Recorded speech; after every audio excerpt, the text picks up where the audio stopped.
Good morning students. आज today's topic जैसे कि आपको बोर्ड पे दिख ही रहा है, आज का टॉपिक है height and distances. Actually height and distances के मैंने 2 और वीडियो बनाए हैं, ये इसका 3rd वीडियो था। अगर आप वो देखोगे तो आपको ये वीडियो बहुत ज़्यादा एक्सप्लेन होकर समझ में आएगा, मतलब बहुत ज़्यादा क्लैरिटी के साथ। लेकिन इसका मतलब ये नहीं कि इस वीडियो में आपको कुछ समझ में नहीं आएगा, बल्कि इस वीडियो में काफ़ी चीज़ें इलेबोरेट करके मैं बताने वाला हूँ कि हाइट एंड डिस्टेंस में आपको कैसे कैसे चीज़ें बेसिक समझनी है, आपको इसमें कितनी ड्राइंग चाहिए, आपको इसमें क्या क्या आता है। तो चलो, नवरात्रि के जस्ट पहले हम नवरात्रि की ऊंचाई, पर्व की दूरी और आप सबको नवरात्रि की और विजयदशमी की हार्दिक बधाई। और इस हार्दिक बधाई के जस्ट बाद स्टार्ट करते हैं हम आज का टॉपिक। आज का टॉपिक है ऊंचाई और दूरी। अब दूरी, ऊंचाई, इसमें क्या क्या कैसे कैसे होता है, उसके लिए पहले देखते हैं। 2 पर्टिकुलर एंगल हर क्वेश्चन में दिए होते हैं, हर में 2 नहीं मगर सबसे ज्यादा इन 2 एंगल का जिक्र होता है। उस 2 एंगल में एक का नाम होता है एंगल ऑफ एलिवेशन। तो पहले हम आपको डिस्कस करते हैं angle of elevation. Elevation word ही बना है लिफ्ट से, ऊंचा उठाना। अब एंगल ऑफ एलिवेशन कैसा होता है? अगर कोई नीचे का आदमी, जैसे ग्राउंड पर का आदमी फर्स्ट फ्लोर या सेकंड फ्लोर के आदमी पर को देखता है, तो एंगल ऑफ एलिवेशन कैसे बनेगा आपके? जैसे मान लो यहाँ हम हैं, ये मेरा आंख है, तो मेरे आई का हॉरिजॉन्टल प्लेन, आंख का जमीन के पैरेलल खींचा गया लाइन, और मैं जिस आदमी को देख रहा हूँ, सपोज पर आदमी का नाम ए है, तो मेरे आंख का हॉरिजॉन्टल प्लेन, हॉरिजॉन्टल को हम एच से डिनोट कर रहे हैं, और जिस आदमी को देख रहे हैं उसका, इन दोनों के बीच में का जो एंगल बनेगा, इसको बोलते हैं, सपोज पर एंगल थीटा है, इसे हम लोग बोलते हैं एंगल ऑफ एलिवेशन। एलिवेशन का भी खूब काम आता है। ये तो पहला वाला एंगल हुआ, इस एंगल का नाम है एलिवेशन।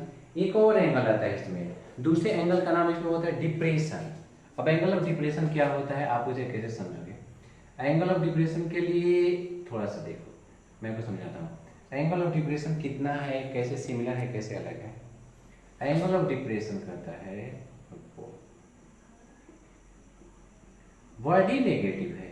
हम डिप्रेशन कब बोलते हैं? जब किसी पर डिप्रेशन है, एंजाइटी है, चिंता में है, परेशानी में है, नीचे की बातें सोचता है, ऊंचा उठने की बात नहीं सोचता है, ऊपर से आदमी नीचे दिखता है, बहुत टॉप का आदमी बहुत नेगेटिव बातें फील करता है, तब डिप्रेशन होता है। तो इसका फिगर आपको कैसे समझना है? इसके फिगर के लिए पहले आप टॉप का आदमी बनो और उसके बाद थोड़ा नीचे की बातें देखो। तो एंगल ऑफ डिप्रेशन, कोई यहाँ है और वो यहाँ वाला आदमी अपने नीचे के आदमी को देख रहा है, इसको देख रहा है, तो एंगल कैसे बनेगा जरा देखो। आदमी यहाँ है तो उसकी आंखें ऐसी होंगी, उसकी आंखों के लिए हॉरिजॉन्टल प्लेन ये लाइन हो गया, और आदमी जिसको देख रहा है, इन दोनों के बीच का जो एंगल है, इसे बोलते हैं एंगल ऑफ डिप्रेशन। तो एंगल ऑफ डिप्रेशन, अब शॉर्ट में बात करा जाए तो यहाँ बने एलिवेशन, यहाँ डिप्रेशन। आदमी यहाँ से देख रहा है तो डिप्रेशन बनेगा, यहाँ से इसी को देख कर क्या होता है एलिवेशन। नॉर्मली आदमी यहाँ से एलिवेशन और डिप्रेशन जो होते हैं सेम होते हैं, क्योंकि ये दोनों लाइन हॉरिजॉन्टल के पैरेलल होती है। अब पैरेलल होती है तो दोनों कौन एंगल का लेंगे? अल्टरनेट के लिए। तो अगर मेनली कैलकुलेशन में काम चल जाता है, लेकिन डिप्रेशन अगर फिगर बना के समझोगे तो आपको बहुत अच्छे से समझ में आएगा कि क्या होता है एलिवेशन, कैसे होता है डिप्रेशन। और अब हम आपको इस चैप्टर के सारे डिप्रेशन से, इवन छोटे छोटे इवन बड़े बड़े जो भी कुछ हैं, इस सारे डिप्रेशन से थोड़ी देर में मुक्ति मिलने वाली है। तो एलिवेशन और डिप्रेशन, कुछ बेसिक फैक्ट्स। बेसिक फैक्ट्स में क्या है कि आपको 2 बातें याद करनी है। पिछले वीडियो में मैंने बताया था, जो हाइट एंड डिस्टेंस का वीडियो था, आप देखोगे उसे मैंने बताया था। इसमें बेसिक फैक्ट्स क्या होते हैं? 3-4 चीजें दी होती हैं। दी क्या होती हैं? जैसे ट्री, जैसे टावर, जैसे बिल्डिंग, जैसे ट्रांसमिशन टावर, जैसे लाइट हाउस। इन सारी बातों का एक निचोड़ है कि ये जो सारे हैं ये जमीन पर वर्टिकल खड़े हैं, चाहे वो ट्री हो, चाहे टावर हो, चाहे बिल्डिंग हो, ये सारे के सारे जमीन के साथ, मतलब ऑन द ग्राउंड वर्टिकली खड़े होते हैं, ट्रायंगल राइट बनता है। और हाइट एंड डिस्टेंस ट्रिगो का इसीलिए, ये पता है कि नहीं चैप्टर का नाम, सम एप्लीकेशन ऑफ ट्रिग्नोमेट्री, ये ट्रिगो का एप्लीकेशन है। इसमें ट्रिगो का एप्लीकेशन मतलब आपको यहाँ ट्रिगो यूज करना है, क्या करने के लिए? या तो हाइट्स निकालने के लिए या डिस्टेंस है ना मास चैप्टर का नाम, है ना मास टॉपिक का नाम। तो ऐसे ही करके निकालते हैं। और इसी में दो मेन एंगल होते हैं, एलिवेशन और डिप्रेशन। तो सबसे पहला काम जो आपको इसमें होता है, बेसिक फैक्ट जो होते हैं इसमें आपको अपने से ड्रॉ करके फिगर बनाने का। तो अगर आपको ये समझ लो कि फिगर बनाने की आर्ट आ गई, इस बात को ध्यान से देखो, आपको ड्राइंग आनी नहीं चाहिए, ड्राइंग अलग पैटर्न होता है। आपको फिगर देख के बेसिक फैक्ट फिगर बनाने आ गया, तो फिगर अपने से बनाए हो, ध्यान देना, बुक से उतारे तो नहीं, अपने से बनाए हो तो 70% चांस है कि आपको समझ में आ गया। तो उसके बाद अब आपको एक चीज और सीखना है फिगर बनाने के बाद, कि इस फिगर में ट्रीगो कहाँ अप्लाई होगा and how to apply trigo in the figure, how to apply trigo in the figure. जो फिगर है उसमें ट्रीगो कैसे अप्लाई करोगे, ये दूसरा सोच है। तो यहां से हमारी सोचें डेवलप होती है। बेसिक क्वेश्चंस, इजी क्वेश्चंस होते हैं। सपोज करो ये पेड़ है, इस पेड़ का जो छाया है किसी पल आदमी मापता है 30 मीटर है, जिस पल 30 मीटर छाया मापता है उस पल सन का एलिवेशन, सन इधर है, सूर्य का एलिवेशन मान लो है 30 डिग्री। तो आपको पता लगाना है कि जो छाया है, छाया की हाइट कितनी है। तो अब आपको क्या करना होता है, नॉर्मली जैसे मान इसको हम माने पॉइंट को सी, नॉर्मली हमें एक दिया होता है परपेंडिकुलर बेस हाइपोटेनस में से, और एक निकालना होता है। इस क्वेश्चन में क्या दिया है, इस क्वेश्चन में दिया है बेस, बेस कितना दिया है 30, तो बेस दिया है 30। चलिए बात समझ में आ गया। इस क्वेश्चन में हमसे क्या पूछ रहा है, परपेंडिकुलर। चलो परपेंडिकुलर कौन है, ए बी है, तो हमें दिया कौन है, बी सी। ऐसे सोचो, हमें दिया है बी सी, हमसे पूछ रहा है ए बी, ठीक। B C by A B करो, चाहे A B by B C करो, काम चल जाएगा। तो बी सी को अगर आप बेस समझ रहे हो, ए बी को परपेंडिकुलर समझ रहे हो, तो बेस अपॉन परपेंडिकुलर का फॉर्मूला याद करो अपना, वही वाला। पंडित भोला प्रसाद जल्द लड़के रखते हैं, पता चलेगा कि P बाई बी करो चाहे B बाई पी, इसमें जो फॉर्मूला है या तो tan लगेगा या cot लगेगा, एंगल 30 है तो cot 30 सोचो। एकदम बेसिक मैं बता रहा हूँ क्वेश्चन के लिए, जिनको कुछ भी नहीं आता इतना कॉल बन जाएगा। अब क्वेश्चन में का बेस, बेस कितना दिया है 30, चलो ठीक है भाई। परपेंडिकुलर कितना दिया, नहीं हो तो ये छम्माने हैं, हाइट ऑफ हमें निकालना है पेड़ का। cot 30 का वैल्यू क्या होती है, √3, क्रॉस मल्टीप्लाई करो, क्रॉस मल्टीप्लाई करो तो कितना होगा, h√3 इक्वल टू 30, h कितना हो गया 30/√3, 30/√3 को रेशनलाइज कर लो, आंसर हो गया 30√3/3, घटा लो 10√3। इतना ही करना होता है, इससे ज्यादा अगर इस क्वेश्चन में डिमांड हो, कुछ करना हो। कैलकुलेशन वाली बात बहुत लंबे नहीं होते, मतलब कैलकुलेशन के लिए आपको तो दिमाग ही नहीं लगाना है, तो दिमाग किसके लिए लगाना है, पहला बात सारी एनर्जी झोंक के, ये समझ लो, अपना पूरा दिमाग खपा के आपको जो पहला काम करना है वो ये करना है कि फिगर ड्रॉ कर लेना है। फिगर ड्रॉ करते ही जो दिया हो और जो पूछा गया हो उसमें से देखना है, उसमें कौन लगाओगे ट्रीगो, कैसे लगाओगे, साइन कॉस टेन कॉट, कहाँ कैसे, यही सोचना है। और चैप्टर के मोस्ट इंपॉर्टेंट क्वेश्चंस जो एनसीईआरटी का तो मैंने पूरा वीडियो बना दिया है, तो अब आपको उसकी जरूरत नहीं है।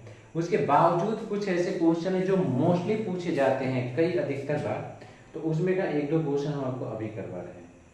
उसमें का एक क्वेश्चन देखो, मैं क्वेश्चन हम कौन सोचे थे,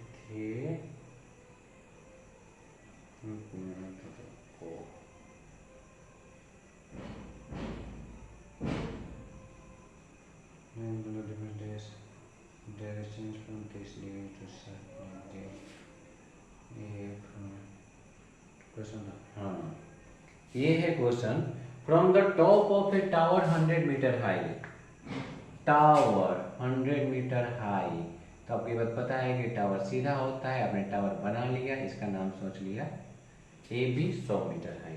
from the top of a 100 metre high a man observes 2 cars on the opposite side of the tower. अब याद करना है, 2 कार देखता है आदमी, एक इस साइड देखता है, एक इस साइड देखता है, ठीक है। मान लो पहली कार का नाम सी है, दूसरी कार का नाम है डी। ये दोनों कार जो आदमी देखता है and in the same straight line, ठीक है, विथ इट्स बेस, समझ में आ गया। ये दोनों कार बेस के साथ सेम स्ट्रेट लाइन में है, ठीक है भाई। ये भी हमें समझ में आ गया। खड़ा है तो सीधा 90 एंगल बनाएगा। आगे with angles of depression 30 degree 45 degree.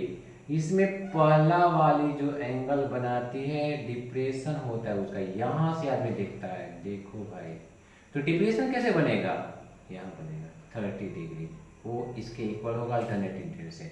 दूसरी कार को देखेगा, डिप्रेशन ऐसे बनेगा, ये बनेगा, ये कितना हो गया 45 डिग्री।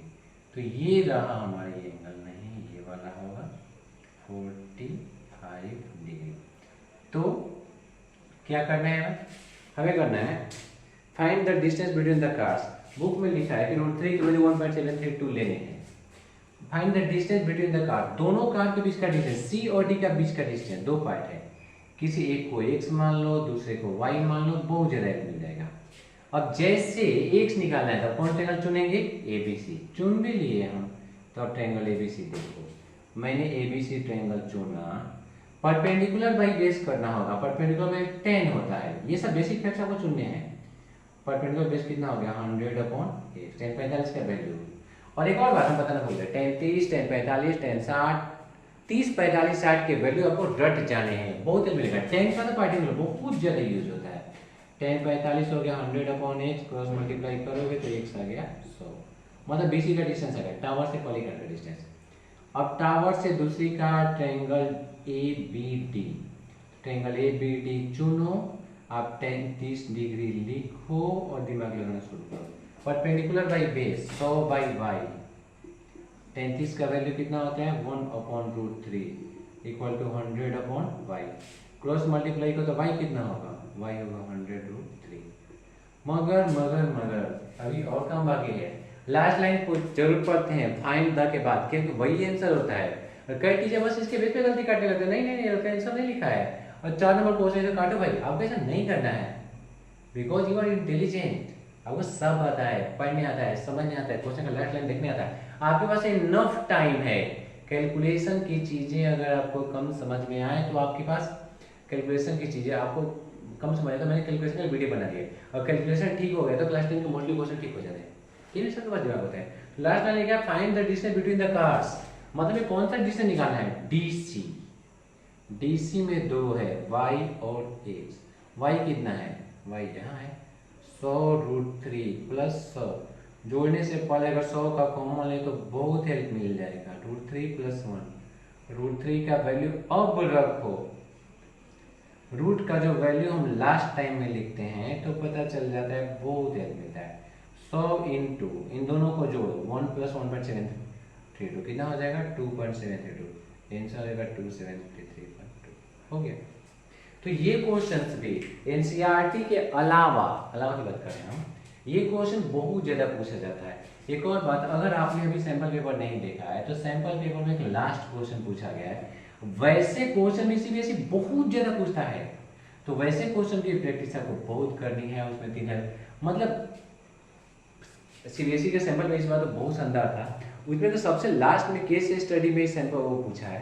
तो अगर बना के देखो, हालांकि मैंने सोल्यूशन उसका दिया है, जस्ट कुछ दिन पहले उसका वीडियो रिलीज किया है, तो आप देखो, देख के मजा आ जाएगा। चलो, और जो पार्टिकुलर हम आपके लिए क्वेश्चन सोच के लाए हैं वो क्वेश्चन है टीवी टावर वर्टिकली डिस्टेंस। एक एंगल था जो हट के था, वो एंगल नहीं दिख रहा है और मुझे थोड़ी देर में मिल जाना चाहिए। जस्ट थिंक,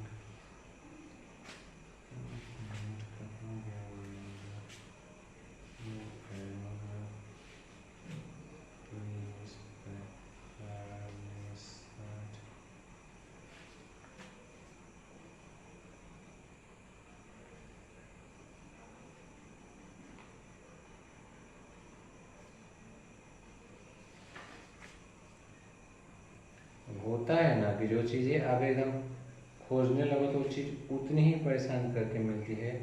कई बार ऐसा हुआ कि वो मिल ही नहीं पाती है, इसी कई बार में मिल गया क्वेश्चन। बहुत ईजी क्वेश्चन है। और इसके बावजूद सुनो, मैं को समझाता हूँ। The length of a string between a kite and a point on the ground is 85 metre. चलो अब बात करते हैं, एक kite, length of a string between a kite and a point on the ground. Ground पर का point मान लो है ए, काइट यहाँ उड़ रही है, पतंग आपने देखा ही होगा, मैं पतंग का फिगर बना देता हूँ। यहाँ कोई पतंग उड़ रही है, हालांकि आपको इतना सुंदर फिगर नहीं बनाना, ठीक। तो यहाँ पतंग उड़ रही है, पतंग उड़ रही है पॉइंट बी पे उड़ रही है, और स्ट्रिंग का लेंथ दिया है, ये जो धारा है, धारा का लंबाई, सॉरी धारा है, धारा का लंबाई दिया 85 मीटर। ये स्ट्रिंग जमीन के साथ एक एंगल बनाती है थीटा। ये थीटा कैसा बनाती है, क्वेश्चन का ट्विस्ट यहीं से शुरू होता है। ये थीटा ऐसा बनाती है कि टेन थीटा दिया ऊपर देखो। इस पार्टिकुलर क्वेश्चन का बहुत बार देखो, कई बार लड़कों को बहुत अच्छा समझ में आता है। ये टेन थीटा एंगल, लड़कों को आदत होती है एंगल या तो 30 देखने की, 45 देखने की, 60 देखने की, टेन थीटा देख मूड खराब हो जाता है, ठीक। आपको इस मूड खराब से बचना है। ये देखो, then find the height of the kite from the ground, assume that there is no slack in the string। तो आपको पूछ रहा है कि find the height of kite from the ground। Ground कौन है, AC। हाइट निकालना है, क्या निकालना है, BC। दिया कौन है, 85। धीरे धीरे दिमाग खराब, ठीक। चलो दिमाग खराब नहीं करते हैं, पहले सोचते हैं जो टेन थीटा 15/8 दिया इस ट्रायंगल में, तो हम टेन थीटा अगर निकाल लें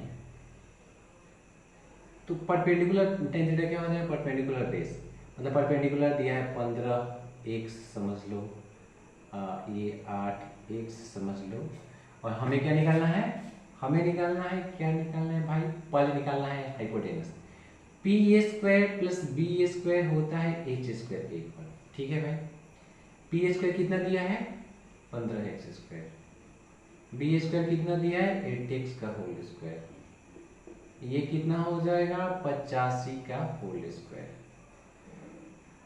तो 225x² +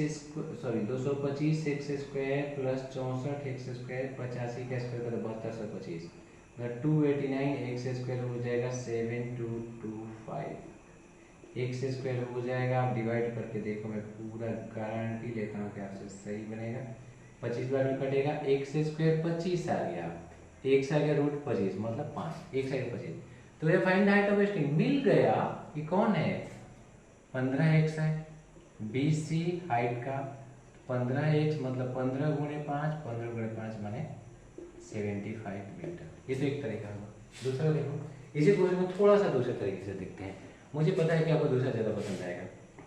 टेन थीटा 15/8 दिया है, आपसे जो पूछा गया है और जो दिया गया उसका रिलेशन क्या है।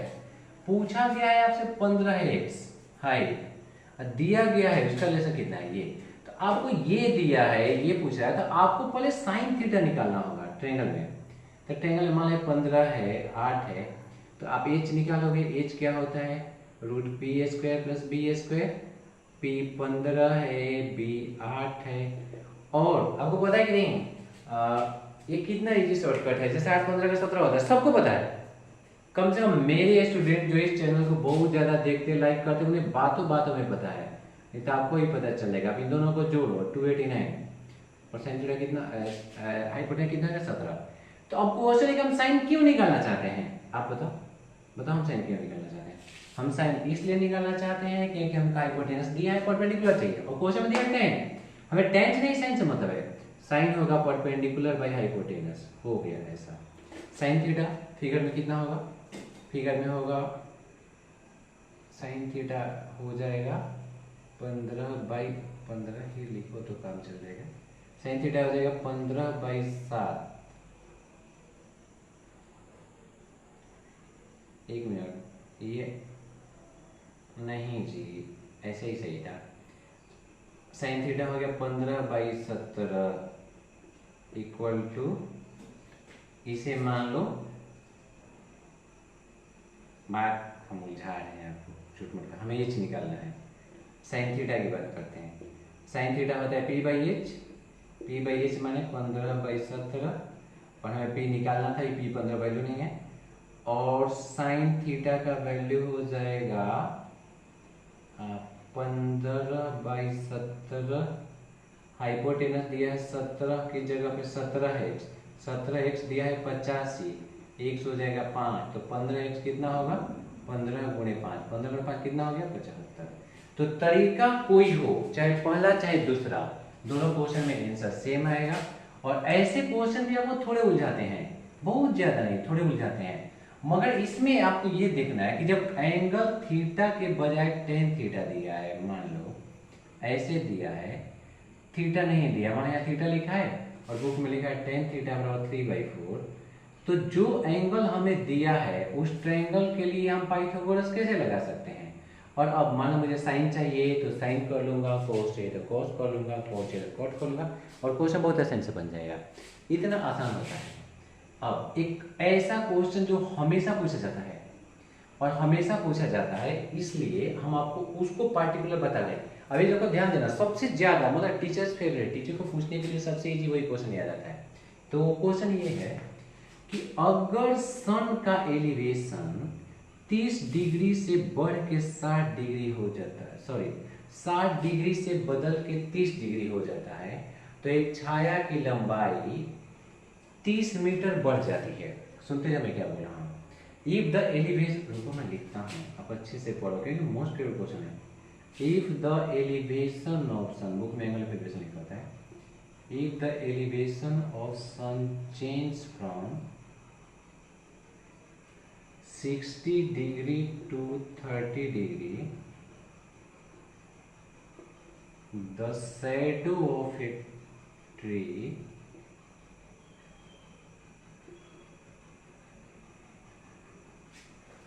increase 30 meter, increases 30 meter, find height of tree, tree का हाइट निकालना है।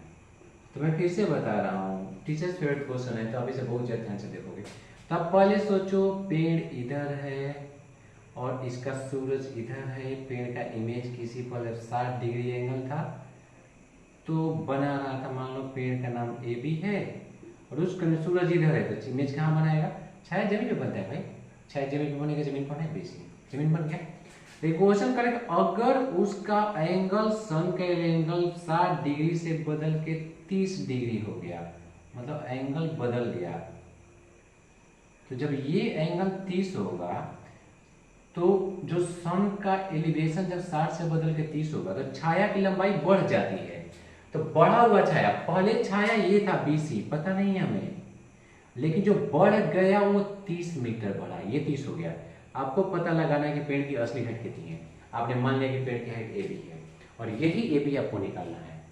तो आपने पहले वाला भी एनसीईआरटी का वीडियो, एनसीईआरटी क्वेश्चन का सॉल्यूशन का वीडियो देखोगे तो उसमें कुछ बातें नोटिस है हम आपको बताए हैं। ऐसे सारे क्वेश्चन में सबसे पहले छोटा टेंगल चूज करते हैं, हमें ढेर सारे सोचने का और रीजन दे देते हैं। तो आपने छोटा टेंगल चूज किया, छोटा टेंगल का नाम है ABC, परपेंडिकुलर बेस में रिलेशन ढूंढना है, तो ट्रायंगल का नाम है ABC, ट्रायंगल का नाम है ABC, एंगल है 60, tan 60 हो जाएगा h/x, tan 60 का फॉर्मूला तो √3 equal to h/x, h equal to x √3। ऐसा नहीं है कि पहला चैप्टर पहला टेबल चुनने से बहुत हेल्प मिल जाता है, हमें क्वेश्चन बन जाता है, लेकिन हमें जो मिलता है वो आगे के लिए एक जमीन तैयार होता है, वो जमीन बहुत हेल्प करता है।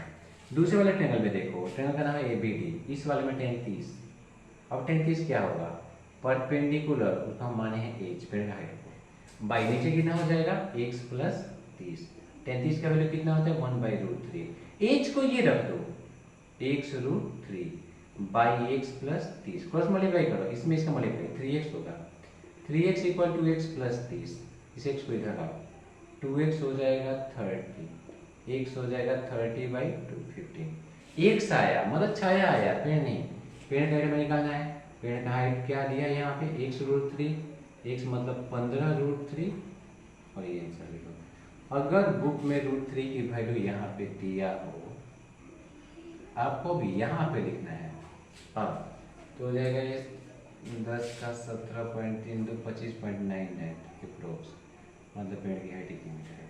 और ऐसे करके आप ढेर सारे क्वेश्चन बना सकते हो, अपने सारे क्वेरीज, अपने सारे क्वेश्चंस आप इस पर शेयर कर सकते हो। आप मैं आपको और ये 2 ID बताऊंगा, उस पर शेयर करोगे और लाइव जब आपके क्वेश्चन हो तब कनेक्ट कर सकते हो। Thanks for watching, have a wonderful day.